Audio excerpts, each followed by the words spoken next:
Filmmaker Anurag Kashyap has been mired in Me Too controversy after actor Payal Ghosh leveled sexual harassment allegations against him. Taking to her Twitter handle, Payal claimed that Kashyap had forced himself on her back in 2014 when he was shooting for Bombay Velvet.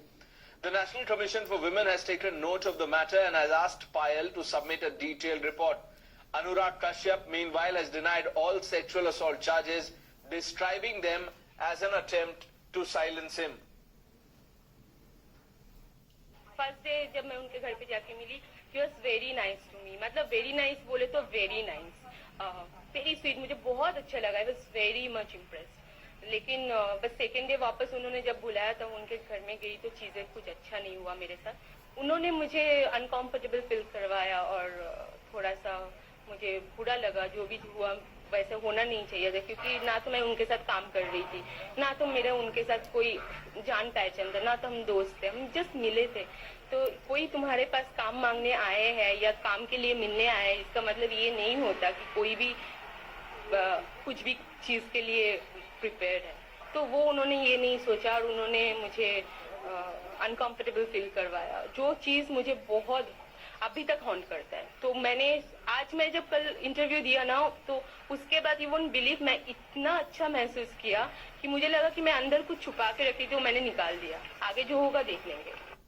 Last night, I saw a tweet from Payal Ghosh where she's alleging that Anurag Kashyap sexually harassed her in 2015, and in that reply only I gave that she has to send me a complaint, which is a detailed complaint where we will look into the matter and will take up with the police. Now you heard the reactions. Let's open this up. Sonam Mahajan, activist, joining us. Amit Deshpande is founder of Vatsav Foundation, also a men's rights activist. Sonam Mahajan, let's begin with you. What do you make of this case?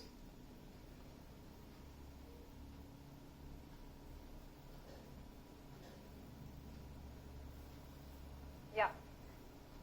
Can you hear me? Yeah, Sonam, loud and clear. Go ahead. Can you hear me? Okay.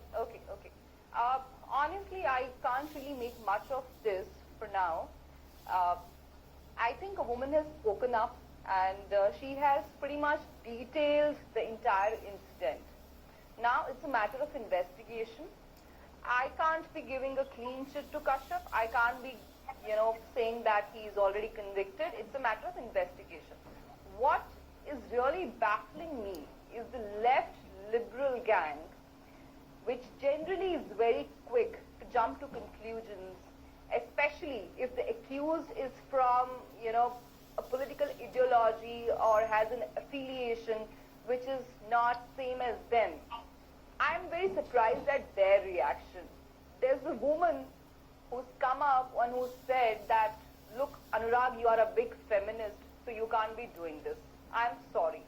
Even if you pretend to be a feminist or you're actually a feminist, we don't really know if you've done the crime or not. Some of the worst sexual predators have very happy families. They even have daughters at home. That doesn't mean that they cannot do sexual misconduct. They cannot indulge in sexual harassment. Having a happy family or being a feminist, on record doesn't really absolve you of any crime. It doesn't give you a clean sheet. So I think we should just wait for the investigation and we should refrain from giving this a political color. I saw some people are saying that the woman has been planted by the BJP to settle scores with Anurag Kashyap. I think we should refrain from doing all of that.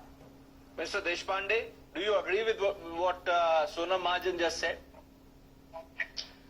Yeah, thanks for having me here, first of all. I would like to talk more about the wider perspective over here about the allegations that come across. Now, we have been talking about this, that when a woman comes out and makes an allegation, okay, many times allegation which is confined to the social media where the reputation. Now, this Me Too movement must have started as a good movement to speak to power,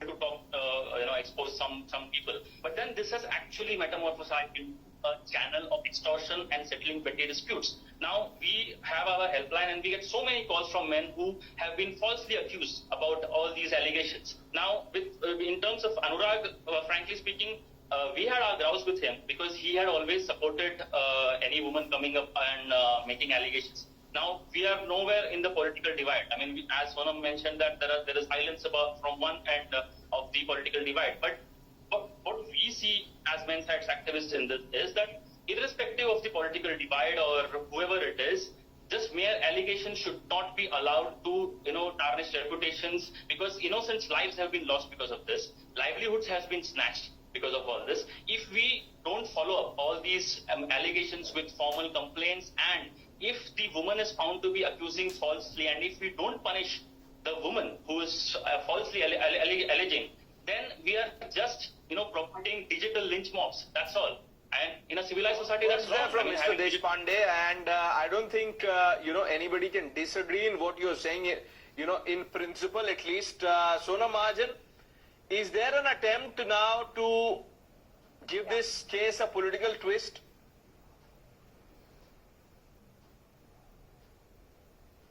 We don't know. There could be, or there could actually be a vested interest. We don't know about that. All I am worried about is, like the other person on the panel said, fair enough, yeah, there are women who must have lied, there are women who must have filed fake cases, but there are also women who have followed the due process, and the system and the process has also failed them.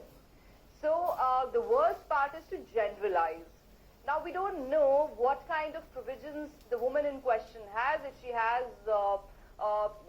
the resources to go to the police. Sometimes you use social media in order to get a voice, because you don't know if you go to the police station and the other person, the accused, is so powerful that the police is not ready to help you. Honestly, I feel it's the misuse of law is more to do with the power and the money and less to do with the gender. There are also men who've sexually harassed women, but they've still gotten away with it because they had a lot of power. Point taken, Sonam Mahajan, but do you concede has been misused, or laws like these? Well, I don't see a precedent here as such, but yes, I do agree with you. There must have been people who must have misused it, but then we cannot generalize it, because I also personally know so many women who've been wronged. They followed the due process, but now they are, entangled in a whole court battle where the men who've harassed them, they are misusing the law. They go ahead, they file cases of defamation Mr. and whatnot. Deshpande? They somehow sometimes even go implicate the families of the women who have spoken up. We've seen women speaking up. Yeah, I think Mr. Deshpande wants to respond to the point that you just made. Okay, what I mean to say is over here, if the process is flawed, okay, we can accept that the process might be flawed, then you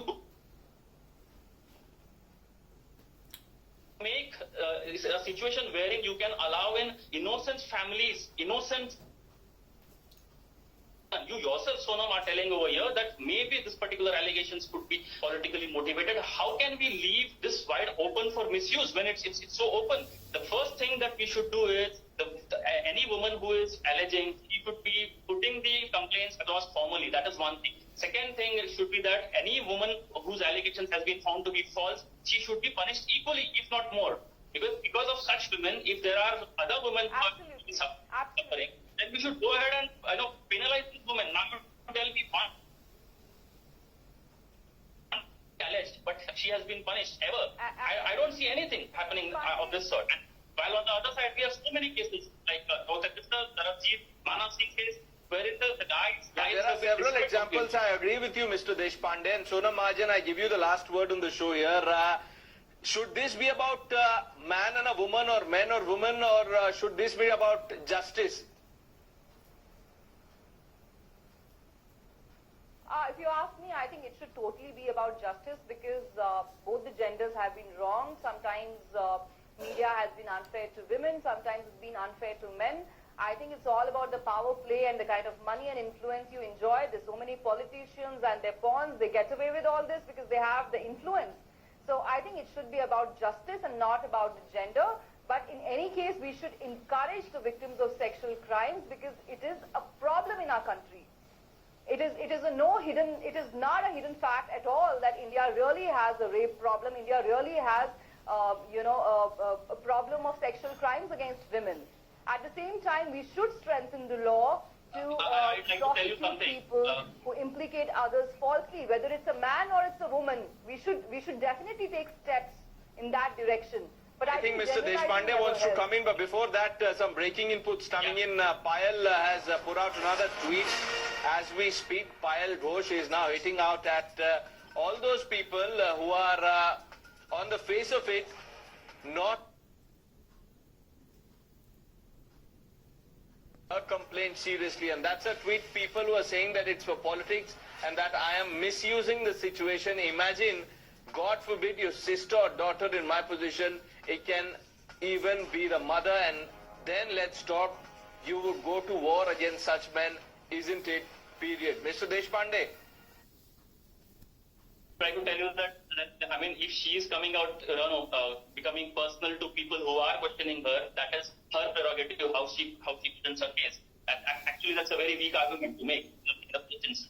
But now, more than that, I would like to tell you, India is the only country wherein if a man breaks up his relationship, he can be prosecuted of rape. I mean, let us get that thing. It is the only place where a rape case can be filed, saying that there was intercourse on for protection of marriage, and only 24% of the cases, rape cases, actually end up into conviction. So let's not talk about rape and all these things in this thing. Here, when we are making allegations on social media without taking the responsibility of following through with action, and if the false accuser is not punished, then we are actually setting up a very wrong precedent in the society. This is gobbling up men's lives. That's all I would say. So what's the need of the hour then? What's the need of the hour? Sonam Mahajan?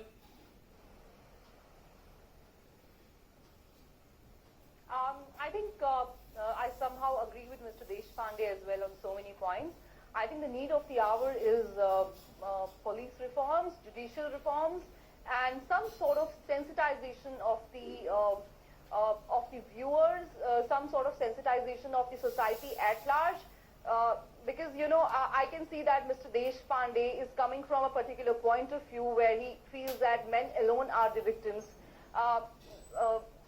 I'm sorry, I don't subscribe to that because it's a known fact and it can be backed by statistics that women in India are at large, they are the victims. Again, I agree that there are men who've been wronged, but then we can't just go about saying that, men are always implicated and their lives are ruined, because I have seen women generally, once a woman speaks up, her career is gone, people start distancing her. I think that's true for men also. I think it's true for both the genders. And like I said, it's not about men or women, it's about the justice, and it should be about justice as we go along. Sonam Mahajan, Mr. Deshpande, I thank both of you for joining us here on the Debate on Times Now. We move on to breaking inputs. We are tracking this minute in just